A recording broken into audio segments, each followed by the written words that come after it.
బతుకమ్మ తెలంగాణ సంస్కృతిలో ఉంది. కానీ తెలంగాణలో మెజారిటీ వర్గాలు బతుకమ్మను ఆడిన చరిత్ర అయితే లేదు. నేనైతే దళిత సామాజిక వర్గానికి సంబంధించిన వాడిని. దళితులకు బతుకమ్మ ఆడడం అనేది తెలియదు. వారు కవితమ్మ ఆడిన దగ్గర దళితులను రానియకపోతేనే చెప్పకుండా బయటకు వచ్చిందనేది నేను వింటున్నా. వీరు బతుకమ్మ సంబరాలని చెప్పి మొదలుపెట్టినప్పుడు, వారు అమెరికా నుంచి వచ్చి మొదలుపెట్టినప్పుడు బతుకమ్మకు అంటరాని వాళ్ళు దళితులని ఒక స్టేట్మెంట్ ఇచ్చిన. నేను అప్పుడు మాలమానాడు అధ్యక్షునిగా ఉంటే కాంగ్రెస్ పార్టీలో లేదు బతుకమ్మ అంతటా ఆడతారు, బాగా బతుకమ్మ ఆడతారు అని. నేనైతే పుట్టి పెరిగి ఇప్పుడు 50 సంవత్సరాలు కావస్తుంది. ఏ రోజు నా తల్లి బతుకమ్మ ఎత్తినట్టో నా చెల్లి బతుకమ్మ ఎత్తినట్టో అయితే లేదు. ఒక 20% మంది దళితులకు బతుకమ్మ దూరమే ఉంది. ఒక 10-12% గిరిజనులకు బతుకమ్మ దూరమే ఉంది. ఒక 10-15% మైనారిటీలకు దూరమే ఉంది. అన్నిటికంటే ఎక్కువ బీసీల్లో మెజారిటీ వర్గం సంచార జాతులు ఉంటారు. ఎందుకు ఇది చెప్తున్నా అంటే, మీరు నిన్న బెల్లయ్య గారు ఒకటి చూపించిండ్రు. ఈ బతుకమ్మను మార్చింది ఎవరు అని. ఇది ఉద్యమ కాలంలో కేటీఆర్ను కూడా అడిగినట్టుంది ఎవరు. ఈ బొమ్మ తెలంగాణ తల్లి, దీంట్లో చెయ్యి కిందికేసి ఈ పంటలు రెండు పట్టుకున్నట్టుగానే ఉంది. దీన్ని ఓపెన్ చేసింది ఎవరంటే కింద రాములక్క కనబడుతుంది. 2007లో రాములక్క కనబడుతుంది. సుధగాని వెంకటేష్ గౌడ్ పెట్టించిండు. అంటే ఏంది, నేనేమంటున్నా అంటే, బతుకమ్మ తెలంగాణ సాంప్రదాయమే. పోలేరమ్మ, కట్టమైసమ్మ, పోచమ్మ, దండుమైసమ్మ వివిధ రూపాలు ఉన్నాయి. మనం అన్నిటినీ ప్రతిబింబించే విధంగా కాకుండా ఒక సహజమైన మట్టి తల్లి, తెలంగాణ తల్లి, చూడగానే నా తల్లి అని ప్రతి వ్యక్తి కనెక్ట్ అయ్యే విధంగా టూ మచ్ కాంప్లికేషన్స్ ఉండకుండా తెలంగాణ క్యాబినెట్, ముఖ్యమంత్రి గారు కలిసి ఈ విగ్రహాన్ని ఆమోదించడాన్ని కాంగ్రెస్ పార్టీ అసెంబ్లీలో, ఏదో మళ్ళీ బయట కాదు. మరి ఈ పోర్టుగాళ్ళు మరి అసెంబ్లీకి వచ్చి వాళ్ళ డిసెంట్ చెప్పొచ్చు కదా.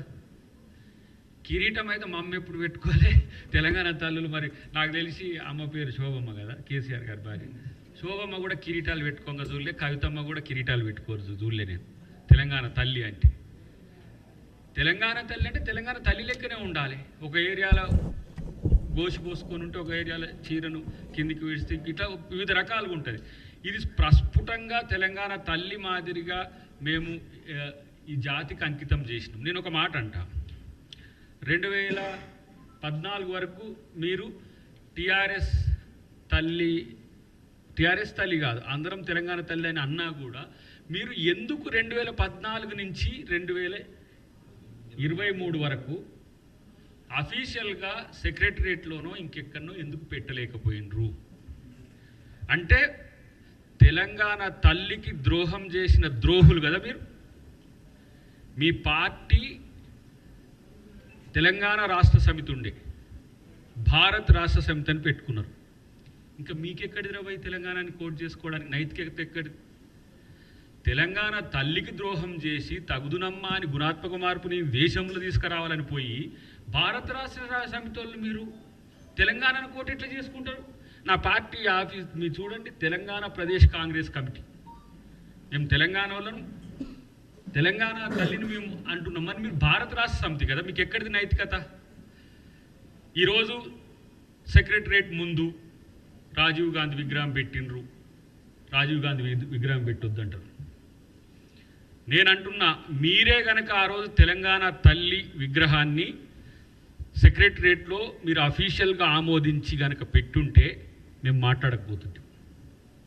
మీరు ఆ రోజు బతుకమ్మను పెట్టినా బతుకమ్మే, కంకులు పెట్టినా కంకులే, మీరు ఏది చెప్తే అది ఆమోదించేటోళ్ళం.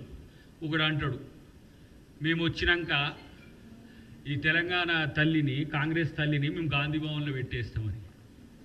ఒరే నువ్వు వచ్చేది సచ్చేది అది అడ్రస్సే లేదురా నాయన. మీకు పక్కన పెట్టి ఇవాళ అది తీసేస్తామనంటే అది ప్రభుత్వం పెడుతున్నది. అది ప్రభుత్వం ఏమి టీఆర్ఎస్ ఆఫీసులో పెడతలే, గాంధీ భవన్లో పెడతలే, బీజేపీ ఆఫీసులో పెడతలే. దీన్ని అనేసరికి బతుకమ్మ కాడికి వచ్చిండ్రు. మా ఎన్ఎం గారు అంటే ఇగో బతుకమ్మకు కాంగ్రెస్ పార్టీ వ్యతిరేకమని ట్రోల్ చేస్తారు. అరే మీరు 95 లక్షలు ₹1 కోటి ఇస్తున్నారట సోషల్ మీడియా, ఎవరో వాళ్ళు వీళ్ళు ఇన్ఫ్లుయెన్సర్స్. సోషల్ మీడియా కూడా కాదు, సోషల్ మీడియా అంటే చాలా డెమోక్రాటిక్ సోషల్ మీడియా ఉంది, మెయిన్ మీడియా ఉంది. ఇన్ఫ్లుయెన్సర్లతో వ్యూస్ని బట్టి వాళ్ళకి గిరాకిస్తుండట. దీని కొరకు మళ్ళా బతుకమ్మను కాంగ్రెస్ పార్టీ వ్యతిరేకిస్తుందనే చర్చ తెస్తే మీది ఎలాంటి దౌర్భాగ్యపు ఆలోచన మీరు తెలుసా? ఇవాళ తెలంగాణ ఆత్మను కాంగ్రెస్ గౌరవిస్తున్నది, తెలంగాణ సంస్కృతి సాంప్రదాయాన్ని ఇవాళ కాంగ్రెస్ పార్టీ గౌరవిస్తున్నది. ఇప్పుడు మేము బలయానాయక్ గారు ఆ 9 మందికి కలిసి ఒక సంఘీభావం వాళ్ళకి ఇచ్చినందుకు మేము సంతోషంగా వాళ్ళతో కలిసి ఉండాలంటే సగటు ఉద్యమకారులం కాబట్టి మేము ముగ్గురం ఎన్ఎం గారు మేము అక్కడి నుంచే వస్తున్నాం. ఈరోజు ఆ కళాకారులను కనీసము ఉనికి కోసం చెప్పుకోలేక, ఉనికి అంటే ఏంది, ఐడెంటిటీ కూడా లేని పరిస్థితి తెచ్చినాం. తెలంగాణ అంటే నేనే, తెలంగాణ అంటే నాదే, తెలంగాణ అంటే నేనే. నువ్వు భారత్ రాష్ట్ర సమితి నీది. కాబట్టి ఇలాంటి పిచ్చి ప్రేరేపణలు కేటీఆర్ పేలుతున్నాడు. ఇది నిన్ను చూసి అలా పర్వర్టెడ్ పొలిటీషియన్ అనుకుంటున్నాను ఆయన. ఎవడని చెప్తుండో నీకో తెలియదు నాకైతే.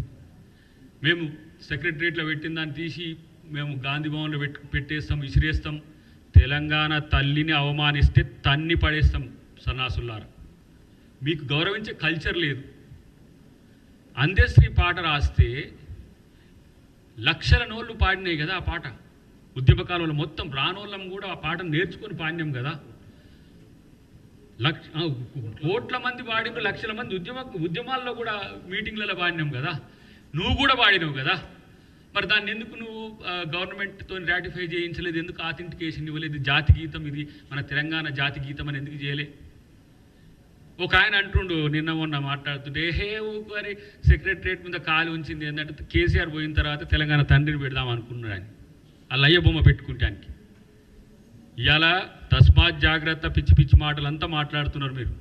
సోనియా గాంధీ గారి మీద మాట్లాడుతున్నారు, రేవంత్ రెడ్డి గారి మీద మాట్లాడుతున్నారు. నేను అంటున్నా, ఎక్కడ ఉన్నారు మీ వాళ్ళు? ఉద్యమాలు ఎప్పుడు వచ్చినారు? మీ కొడుకు, మీ బిడ్డ, మీ అల్లుడు. ఇవాళ తెలంగాణ ఉద్యమకారులని మొత్తం పార్టీలో లేకుండా, తెలంగాణ ఉనికిలోనే లేకుండా చేస్తే ఇలా మేము తెలంగాణ సమాజాన్ని గౌరవించుకునే పనేమో కాంగ్రెస్ పార్టీ చేస్తున్నది. కోదండరాము ఇంటికి ఎట్లా కన్నాలు పెట్టి ఆయన అరెస్ట్ చేసుకుపోయినరో మర్చిపోయినరు. అప్పుడే మీరు తెలంగాణ ఉద్యమకారులు అయినట్టు. ఇప్పుడు మరి ఆయన కంటే ఎక్కువ తెలంగాణ ఉద్యమకారులు ఇప్పుడు మీ మాట్లాడుతూ బయటికి వెళ్ళి. నేను అంటున్నా, కేసీఆర్ నీ వ్యూ ఏందో చెప్పు. నువ్వెక్కడ? నీ ఉనికే లేదు ఈ రాష్ట్రంలో. ఆ పనికిరాని చెత్తగాళ్ళు ఇద్దరు బయటకు వచ్చే సిస్టమ్ వచ్చినట్టు మాట్లాడుతున్నారు. అసలు నువ్వు విపక్ష నాయకునివా? ఇప్పుడు ప్రజలకు కూడా ద్రోహం చేస్తున్నట్టే కదా. అసెంబ్లీ నడుస్తుంటే నేను రానంటాడు, అసెంబ్లీ నడుస్తుంటే రాకపోతే మరి ఏం పీకనిక తీసేయి వేరేటోళ్ళకి. ఓడు అంటాడు ఊరికి ఆయన వస్తేనే వెళ్తాదా? ఏం కేసీఆర్ కాదు, ఎవ్వడు లేకపోయినా తెలంగాణ ప్రభుత్వం నడుస్తుంది, అన్నీ నడుస్తాయి. కానీ నువ్వు ఇంట్లో కూర్చొని బతుకమ్మ, నువ్వేమో విగ్రహం పట్టుకోరా, నువ్వేమో లగచర్లను పట్టుకోరా, నువ్వేమో ఆడ కూర్చొని నల్లి కుట్ల లెక్క కుట్రలు చేస్తానికేనా కేసీఆర్ ఉన్నది?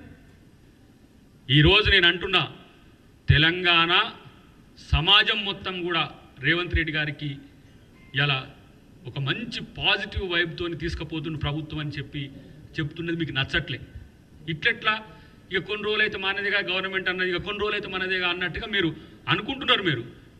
మీరు మీ ఆనవాళ్ళు భవిష్యత్తులో మీ భవిష్యత్తు ఏటో కూడా మీకు తెలియదు. ఇవాళ మీరు చేస్తున్న ప్రతి పనిని మేము గమనిస్తున్నాం.